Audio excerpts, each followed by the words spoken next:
two college radio DJs during the 90s. Hosts Keith and Steve helped expose bands like Nirvana, Pavement, and PJ Harvey. They went to shows, interviewed musicians, and reviewed albums for various zines and papers. They worked security at concerts and once even did load-in for Fish. Now they're dads. Whether you want to explore lesser-known music or take a trip down memory lane, tune into the New Dad Rock. Join hosts Keith and Steve as they navigate the ages together, sharing their love of music across various eras and genres. Always well-intentioned, often well-informed, seldom boring, the New Dad Rock will expand your mind. Yes. Welcome, everybody. Welcome to the New Dad Rock. And as Keith so faithfully read, we're the New Dad Rock, and we're here to expand your mind. Dude, have you had your mind expanded any time recently? I have to tell you, just like a week ago, I did have my mind very expanded because I went to my first post-COVID concert. So I think I've mentioned a couple times the last show I saw was December of 2019. I saw Fish randomly for the first time in 25, almost 30 years. Where'd you see him? Where'd you see Fish? At Nassau Coliseum. Oh, yeah. That place is still standing? They revamped it a bunch. Okay. That's where the Islanders play, right? Not anymore. They have their own arena now that's being christened next month. Is it in Uniondale, or do they move it? It's in Belmont. Oh, is it the old Belmont racetrack? Or it's right there. That track is kind of a big deal. Oh, cool. It's part of the Triple Crown. Yeah, I thought so. All right, sorry. Yeah. So you saw Fish right before COVID for the first time in 25, 30 years. And so just this past week, I saw a concert live. It was Primus, who I happened to be one of the last bands that I saw because they were part of the Slayer extravaganza on their farewell tour. And as I've mentioned in the past, I think just the fact that Slayer retired, think about the timing. November of 2019, Slayer retires. When does COVID get out of the bag and start spreading around the world? I think Slayer was holding it back, man. Might have been holding it back, but they certainly weren't responsible for the spread of it because they weren't touring anymore. So you can't blame Slayer for COVID. I think they were the focus of evil in the world was around Slayer, and then once they retired, that focus of evil had to go somewhere, and it boosted the virus. Dude, this is like Ghostbusters 3. I like this. Definitely. Rain and Blood. See, you like that? I know stuff about thrash metal in the top 4. Well, Rain and Blood just had its 35th anniversary this week, too. So, I wish I was 35. I can't believe I've been listening to Slayer for 35 years. Oh, my God. So how was Primus? Well, Primus, speaking of 35 years, I've been listening to them since the early 90s. So we're, on 30 plus years with Primus, and they're definitely Les Claypool is the artist I've seen the most live. Mostly in Primus, but sometimes with other various incarnations, Frog Brigade, etc. But what's the one where you they came out on stage as a monk at the Supper Club? I think that was Les Claypool in the Holy Mackerel. Was that tour? Oh, maybe. You were at that show with me, right? At the Supper Club in New York City. Yeah. Right on. That was amazing when they came out on stage. Wonderful. So Les Claypool never disappoints. It was fitting that the band or the artist that I've seen the most times in my life came out and was the first one I saw post-COVID. And let me tell you, they delivered. It was so nice to be at a live venue amongst other people, seeing the music performed right there, hearing it, feeling it in your chest. And let me tell you, man, Primus puts on a great show. I know we've seen them together multiple times. Mm-hmm. And they came out, they did one set of, Primus' greatest hits. They haven't put out a new album in a couple years, since the 7, which was maybe 3 or 4 years ago now at this point. So their first set was greatest hits, and their second set was a complete album by Rush, A Farewell to Kings. Farewell on. Farewell to Kings, which has the all-time classic Xanadu, Closer to the Heart, and Cygnus X1, and 3 other incidental songs. But they came out, and their first set was greatest hits, They hit all the big ones. Jerry Was a Race Car Driver, Those Damn Blue Collar Tweakers, probably Wynonna's Big Brown Beaver, Seas of Cheese, John the Fisherman, Tommy the Cat, right? Well, they did John the Fisherman and Tommy the Cat in a really cool way. Didn't they do that in the... that was the encore. Yeah, the encore. But at the same time, they did all these popular songs, like all the big hits that you know on MTV. And at the same time, they did another 4 or 5 deeper cuts, and they jammed those songs out. Like, Primus was a running band through the late 90s, early 2000s. And then Les Claypool kind of went off and did his all Frog Brigade, Oysterhead, all that kind of stuff. And he kind of became a jam band. And when Primus got back together, as they did mostly for the last 15 years, side projects here and there sprinkled in. But they've become more of a jam band live than they were prior to the initial breakup in the late 90s. Oh, well, for sure. Just as a musician, you've played so much together, and especially the same songs. Like, you know them inside out. You're a jazz band at this point. Yeah. May not sound like jazz, but, like, you know your stuff. Exactly. Yeah. That sounds awesome. So, I was going to say, I like the set list sounding. Doing a cover album in the middle of, it's 2 sets and an encore. That's great. I mean, the encore was 5 songs. Well, the encore it was kind of a medley, which is very interesting because I've seen Rush a number of times going back into the late 80s. And one of the things that Rush used to do back in the day was they would have sections of the show toward the end where they would do a medley. Because some of Rush's songs are 10, 12, 15 minutes long, 8 minutes long. Yep. But they would mix in like 3 or 4 of them into an 8-minute jam and then come back full circle into the original song at the beginning. And it really brought the house down. So for them to do that in the encore was quite incredible. And, I was with Sung. He turned to me. And what was the song in the encore that they did it was the end of the first set. Do you have the set list in front of you? My Name is Mud, Mr. Crinkle, Jerry Was a Race Car Driver, went to a My Name is Mud reprise. Yeah, so it was My Name is Mud, and then they kind of like... Jerry Was a Race Car Driver. Yeah, they broke off, and came back to My Name is Sung Mud. turned to me, he's like, wait, are they going to finish the song? So he totally caught on right away, and, it was like, once he said it, I was like, of course, yeah, they have to, and that's how they ended the first set. Yeah, in the encore, it turns out they did Pudding Time as a tease between John the Fisherman and Tommy the Cat. Yes. And some of those songs do sound, they have a lot of similar progressions. Oh, for sure. Yeah. I mean, no doubt they could be in the same key. No doubt they're using the same chords or something. Like, no doubt. Like, it's like listening to Modest Mouse. It's, similar patterns you have. I was going to say that I saw Drake a couple years ago. So, yeah, probably like 7 or 8 years ago in Oakland. And I feel he wouldn't do whole songs at all because you do like verse, chorus, and like, everyone's jamming and then you just move on to the next one because he had so many songs to do. So I like the medley idea. Like, 2 minutes of the song, you're so excited to hear it, but you don't have to listen to the whole thing. It's kind of like you're at home skipping ahead because you want to hear the next song so bad. Yeah. So medley idea is good for bands with lots of songs. Yeah, and Primus they've been known to improvise. They've been known to mix things up. And you go all the way back to the beginning. Live is how they started. Their very first album was called Suck on This, and it was their live set. I think they recorded it over like 2 nights. Les Claypool, the bassist and leader of Primus, his dad put up some money, and they recorded, a seminal album that I think kind of, in a way, didn't necessarily change music, but really helped push it in a direction. So, kind of that whole mix of funk and rock and a little bit of rap, some sampling, that whole genre of music was coming through with the Red Hot Chili Peppers before them, and then Faith No More was coming through, and Primus was kind of the next in that. They were a little bit heavier, a little bit more on the metal side than the punk side, and that kind of unfortunately led us down the road to Limp Bizkit and Linkin Park, and that was many years later. It was a few years later, but man, back in the end of the 80s, 89, 90, yeah. Red Hot Chili Peppers, Faith No More, and Primus, they were really... You're missing possibly the biggest band right then.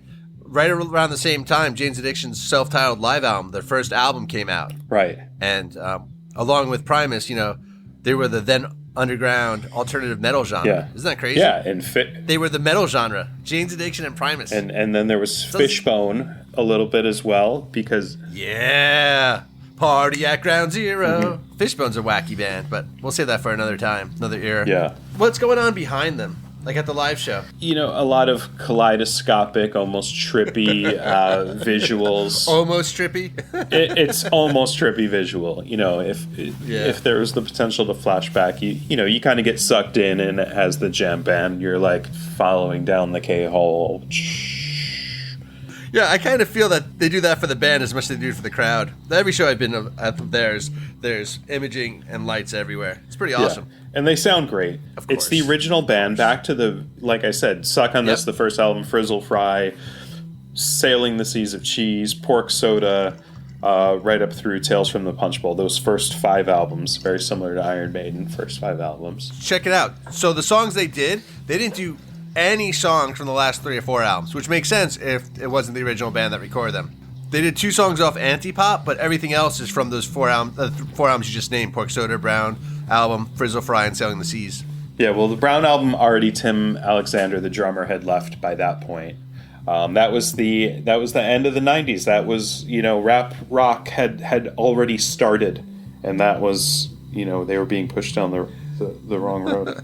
Dude, 10 years is a long time for a band, or even like 12 years, right? Like, you go from like maybe your mid-20s to your mid-30s, you might start having families and stuff. Yeah. Crazy times. I don't know. They were a seminal band, though, I think. And I think for a lot of people our age, they were, that kind of alternative. Like the early 90s, you went from the hair metal, that, pop, sugary, Poison, Cinderella, White Lion, etc., Warrant, all those bands, they kind of fell on their face, and alternative music came through. And you mentioned Jane's Addiction. We talked about all of those bands, and that was when alternative was mainstream.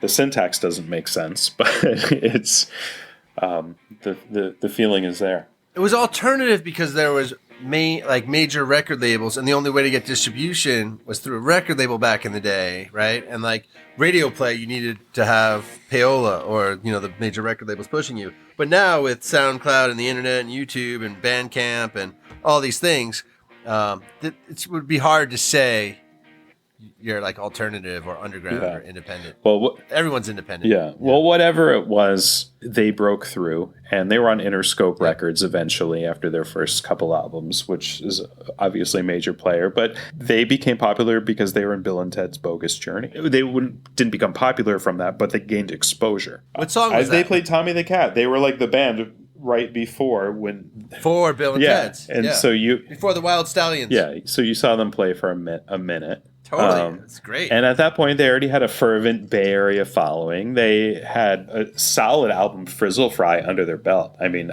Frizzle Fry, like, what a great album. Dude, yeah. I mean, seriously, go back and listen to that if you haven't heard it in 20 years or 10 years or 5 years, or if you've never heard it. Primus, Frizzle Fry. Wow. Is that the album you put people onto, or is it the next one? The breakthrough was Seas of Cheese. And that was when they went to Interscope. Jerry the Race Car Driver. Yeah, Jerry the Race Car Driver. Tommy the Cat. Man, I remember that video. And I kind of knew the name Tom Waits, but wasn't into Tom Waits at that time. But Tom Waits, also from the Bay Area, like Les Claypool, the North Bay, he played the voice of Tommy the Cat. And Tommy the Cat was already a song in their set list for years. It was on Suck on This, their first album. So now this is their third album, and they re-recorded it, in a much better studio, and they had the wherewithal to get Tom Waits in there to play the voice of Tommy the Cat, like as he's strutting down the alleyway, like butter dripping off a hot biscuit. That's amazing. I forget all these bands that came out of the Bay Area, like them and Metallica, Huey Lewis and the News. I mean, so many good bands. Not all the bands, but a lot of bands. Okay. Actually, you might be right. Frizzle Fry might actually be better. Oh, this is hard. Comparing Frizzle Fry to Sailing Seas of Cheese. I mean, Too Many Puppies might be my favorite of all the songs. Yeah. Toys Go Winding Down. Yeah. Oh. Frizzle Fry, Herald of the Rocks. Yeah, John the Fishman. Did we say that already? Defy the Law. Pudding Time. Defy the Laws of Tradition is a crusade. Only of the brave. Okay. Here Come the Bastards is amazing. I like American Life a lot. J Race Car Driver from Seas of Cheese, Tommy the Cat, those damn blue collar tweakers. Fish On. I mean, you can't go wrong with either of these albums. Like in a drag down, knockdown fight, I think I'd pick. I think I would take Frizzle Fry, man. Yeah. Woo!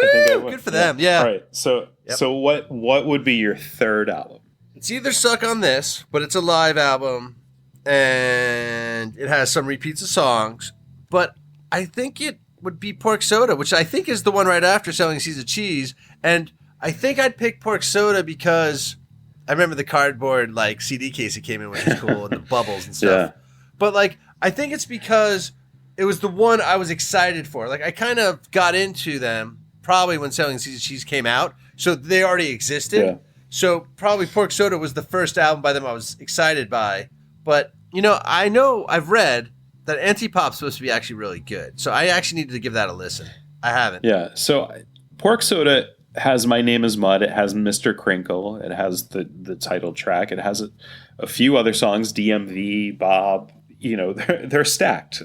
They have a lot of good songs. But for me, the next album, which was called Tales from the Punch Bowl, Winona's Got a Big Brown Beaver was the big hit off of that album. But it also has Wait, that was on Tales from the Punch Bowl? That was Tales from the Punch Bowl. So the Brown album is when they're just totally gone. They have a few good songs. All their albums have at least a few good songs. But I think for sure, the batting average definitely sagged after the first 5. The on-base percentage starts decreasing. Yeah, but Anti-Pop, you're right. Coattails of a Dead Man, which is a collaboration, again, with Tom Waits. They do vocals together, trading off vocals on a song I think is talking about what a shitty person Courtney Love is. The Coattails of a Dead Man. She'll ride, she'll ride, she'll ride. Mm-hmm. But Anti-Pop, it is a good album. I think it's better than the Brown album. It's probably better than the Green Naugahyde, which is a later album. Anti-Pop had a lot of guest producers. Fred Durst, I know, was on there. In the last decade, they did Green Naugahyde, like I mentioned. They did a full cover. So they did a full cover of Rush on Tour. They did a full cover of the Charlie and the Chocolate Factory album. Yeah, which is it's kind of amazing. Did you see the video? Have you seen that? Have you heard it? I haven't. I've heard the album, but I did not go to that tour where they played a bunch of it. I don't blame you. Your kids were young too. And then more recently, their most recent album is called The Seven, which is based on, I don't know if it's a children's book necessarily, but it's essentially a picture book about these goblins who steal color. As trippy as it sounds. And again, half of it is great, and the other half of it, you're like, it's Primus. I'm going to listen to it. One thing I did with Primus when we were talking about doing an episode on Primus like months ago was every once in a while I go down this little rabbit hole of like looking up best albums by a band to see what other people say. And sometimes they're all over the place, especially for like bands that have lasted decades. But for Primus, it was, Selling Seas of Cheese, Visual 5, Pork Soda, Tales from the Punch Bowl, and the Brown album. So it's like literally the early set we're talking about. But their live shows have probably gotten better. Absolutely. I would say that 100%. And the first time I saw Primus was 93-ish. Mm-hmm. And like I said, I've seen Les Claypool in just about every incarnation. And I saw Primus in, call it 93, and I saw them in 2021. So it's a pretty big range. And a lot of years in between. What band have you seen the second most, or person or musician? It's either Iron Maiden or Ween. Okay. Well, let's call it a tie. That sounds awesome. Which is really funny because a couple of years ago, I remember I was seeing Iron Maiden I saw them at Newark on the Book of Souls tour, and I know Ween was playing in the city the same night. Like I had the Iron Maiden tickets first, but I was at the at the show, and I think I saw them 3 or 4 times on that tour. So, and they played the same set list every time. So I was kind of like, I wish I was at Ween, because I haven't seen a lot of Ween. Totally. I haven't seen Ween though. I've seen Iron Maiden more in the last 10 years than I've seen Ween, unfortunately. Well, I thought Ween broke up. They broke up. They did break up around 2013 for a while, but then they've been back together, and I mean it's very limited touring. I feel like they do 10 to 15 shows a year. Yeah, I do feel we had this conversation possibly decades ago that we predicted Ween would be the stadium band in years to come because they could do any song. Yeah. Did they do Jump by Van Halen? They did Jump. I don't know. They do a great version of All of My Love by Led Zeppelin. They do Ohio by Crosby, Stills, Nash and Young. Such a talented band. It's Billy Joel. Any Billy Joel song, even Aaron Freeman or Gene Ween looks just like him. Enough about Ween, I guess. But they're kind of similar to Primus. They came around at the same era. They were not considered that serious. The singers, the voice is totally unique. Yes. Like, it's Les Claypool when he comes on, just like it's Ween. Well, you don't necessarily know it's Ween because Aaron has a range, man. He has a surprisingly good voice when he does every genre well. Totally take that back. I just meant the first 3-4 albums. It's Ween. But you're right. After that, it could be anyone. Yeah. One time I got to see a free show. It was nice. I was at band practice with my friend Eugene, and his girlfriend at the time, now wife, was worked at the ticket office for the Warfield. And she worked for the main booking agent at all these venues, and they had extra tickets. So we were at band practice on Folsom and 7th Street, and we walked down, and I think at 7th Street is the Warfield. So we walked like 4 blocks after band practice, and we got to see a free Primus show. It was sick. That's pretty awesome. Yeah. It's just fun. Yeah. That's why one might live in a city. Yeah. So that can happen. Hey, do you know what Primus has to do with the Beatles? Did they cover Beatles song? No. What? Les Claypool has covered Beatles songs, but that wasn't the relationship that I was thinking of. Is the Lennon Claypool delirium? Oh.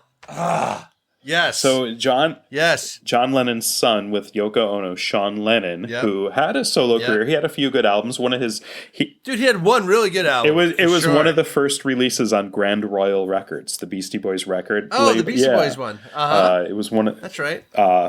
Into the Sun or Follow the Sun, something like that. It was a great album. It would have come out around 98. By the way, but Sean Lennon is the Lennon part, and Les Claypool is the Claypool part, the Claypool-Lennon delirium. And they've put out 2 albums in the last 4 years, call it 2017, 2019, something like that. And, it's a warped, jammier version of Primus, not as heavy as Primus would be, where you've got the basher at the Skins, Tim Alexander, and you've got that, the guy who's in the band that invented death metal, Larry Lalonde. Obviously, if they did 2 albums, like Sean and Les must get along terrifically. Oh yeah, right. It's kindred spirits. Les is only doing what Les wants to do. Yeah, exactly. And you were right. It was Into the Sun, S-U-N, but I like that. As the first album, it's Sun in it. But it was 1998, so I don't know how you know any of these dates. You're kind of like the Rain Man. I saw Les. I think it was either his birthday or the day before his birthday is when the day I saw him. Just last week. Well, happy birthday, Les. And I hope you're a fan of the New Dad Rock. 2 dads. Navigating the ages together. Wait, is it navigating? Did I fuck that up? Navigation. So Primus sucks, man. That's it. Primus sucks. I had a bumper sticker on my car. I had a Nissan Sentra with a Primus sucks, and I had a few other bumper stickers, but Primus sucks was maybe one of the first ones. One of the greatest band taglines ever. We're the New Dad Rock. Thank you.